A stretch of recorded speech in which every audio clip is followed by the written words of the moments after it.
Hi guys, it's Samantha, and today we're going to be stitching a personalized hand-embroidered collar. Let's go!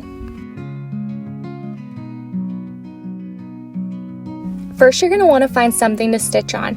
I'm stitching one for my daughter, so I found this really cute easy peasy shirt from Walmart. Now you can choose to draw the name on the collar yourself using a water-soluble pen, or you can use a personalized pattern. I have these available in my Etsy shop, and they are water-soluble, so it will wash off after you're done stitching. Next, you're going to need an embroidery needle. I like to use DMC embroidery needles, and I use size 5 for these kind of projects. If you feel like it's hard to thread this needle, then you could size the needle up a bit, but this is the one that I prefer. And then you're also going to need embroidery thread. Once again, I like to use DMC. It's readily available at most craft stores. And this one I'm using 3790 as the color. Lastly, you need a pair of scissors. Any will do. To get started, we're going to prep our piece of clothing and make sure it's on a flat surface. Then we're going to peel off our water-soluble pattern and we're going to stick it directly on the clothing. Then we're going to prepare our needle and thread. For every project, you're going to take about an arm's length of thread so that it doesn't knot and it's not too long. For collars, I like to use backstitch and all 6 strands of the embroidery thread. If I'm doing chain stitch, then I would separate it into 3 strands. That way the letters don't blend together. To thread your needle, you're going to pinch the thread in between your index finger and your thumb, and you're going to pull it through the eye of the needle. You're going to pull it through about 1/4 of the way down, and then we're going to have a tail hanging down, and on the longer end you're going to tie a knot. You can tie a normal knot, but I'm showing you here how I like to tie knots. I will take the thread in between my fingers and I will roll it so that the knot goes to the very end of the thread. After our knot is in place, I'm going to show you how to backstitch. You're going to start on the end of your stencil, bringing your needle from the back of your piece of clothing to the front, and your knot will catch it. Then we're going to move forward about 1/4 of an inch, and we're going to bring our needle back down to the back of the clothing, and then you're going to pull your thread tight.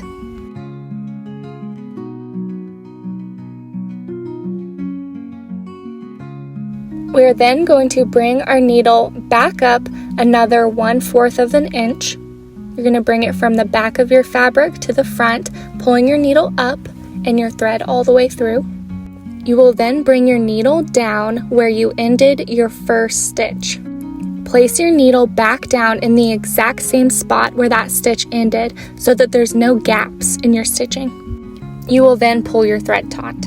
You will continue this process, bringing your needle forward 1/4 of an inch every time and bringing it back down to the same place that you ended your last stitch. That's why we call it backstitch, because you go back to your previous stitch every time. You're going to continue this process, bringing your needle up and back down to the end of the previous stitch. If a knot forms on the back, don't worry, just pull it slightly till it comes out.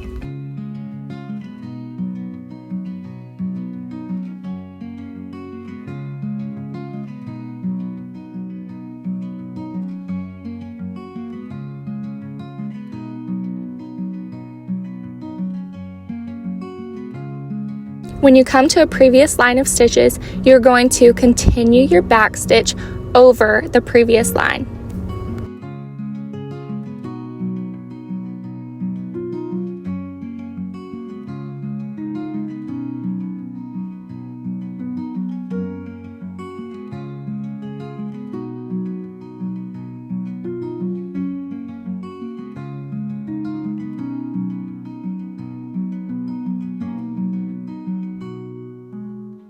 When you come to a break and you need to switch letters, if it's a short distance like this, you can go ahead and move your stitch and start where that letter starts.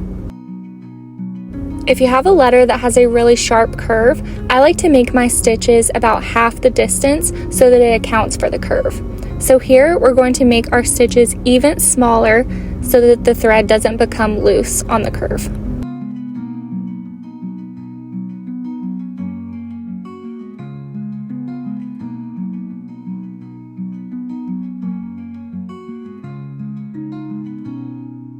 If you have an I in your name, you can go ahead and bring your needle up on the dot, and I like to make back stitches in a circle. So you're going to bring your needle up and bring it back down at the end of your previous stitch, and you're just going to do this 3 times in a circle.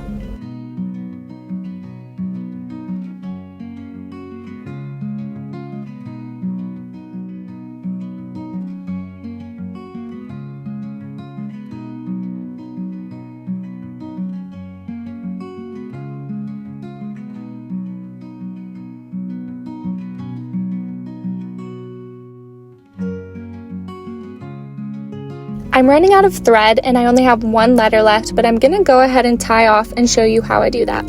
To tie off my thread on the back, I will take my needle back through a previous stitch, and then I will bring it back through another stitch, and instead of pulling it all the way tight, I will bring my needle through the little loop and pull it in the opposite direction to make it taut, and then I will pull it back through 1 more time and cut it off. This makes sure that your stitches are flat on the back, and then you can rethread your needle, tie a new knot, and begin again and finish your pattern. And that's all the basics. Now you know how to add a name to a collar with backstitch. It's a wonderful way to personalize kids' and adults' clothing. Now I'm going to show you how to wash off your pattern. When using a printed pattern, it's important to wash off the stabilizer thoroughly. I like to use a mild dish soap, scrubbing it into the stitches, under the stitches, and do this for 3 to 5 minutes to ensure that all the stabilizer has been removed. After that, you can either air dry it or throw it in your normal wash, and then you're done.